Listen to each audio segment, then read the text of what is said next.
Comme pour la prise de photos, l'interface et les fonctionnalités de l'écran d'édition des photos seront un petit peu différents en fonction du type de photo que vous avez prise. Par exemple ici, j'ai une photo avec un visage et donc l'iPhone va détecter qu'il y a des yeux et en haut à gauche, j'aurai un outil pour supprimer les yeux rouges s'il y en a sur les photos. Donc ça n'apparaît pas tout le temps. Ça apparaîtra automatiquement si l'iPhone a détecté des visages et des yeux rouges. Ensuite, au milieu, en haut, vous voyez que c'est une photo portrait. Le fait de cliquer sur le nom portrait en haut va supprimer cet effet. Donc vous voyez, là j'ai une photo qui est nette partout. Et si je le remets, j'ai l'effet bokeh, l'effet qui est dû au mode portrait. Le fait que ce soit un mode portrait va faire aussi qu'en dessous, je peux régler la profondeur par après. Donc après la prise de photo, je peux régler la profondeur. Et ça a un effet sur la netteté de l'arrière-plan. Donc si je réduis ici, si je mets la profondeur à 1.4, vous voyez que l'arrière-plan est très flou. Et si je le mets à 16, il est très net.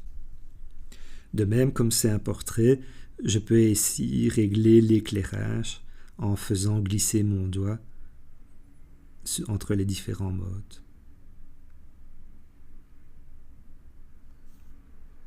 Quand vous avez fini vos modifications, n'oubliez pas à la fin de cliquer sur OK en bas à droite ou éventuellement d'annuler.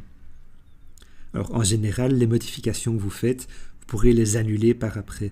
Moi, je préfère toujours dupliquer ma photo auparavant et éditer la photo dupliquée.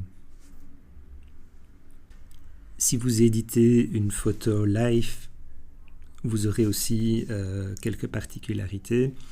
Donc en haut à gauche, vous pouvez activer ou désactiver le son, puisque pour rappel, la photo live va enregistrer le son. Vous pouvez désactiver le fait que ce soit une photo live, et donc au lieu d'avoir une petite séquence vidéo, ça ne gardera qu'une photo.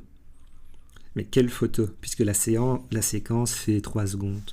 Donc là en bas, si vous n'avez pas appliqué d'effet à votre live photo, vous pouvez choisir la photo principale qui sera la photo maître de votre séquence. Donc si je clique sur une autre photo, vous voyez que ça change ma photo par défaut de ma séquence.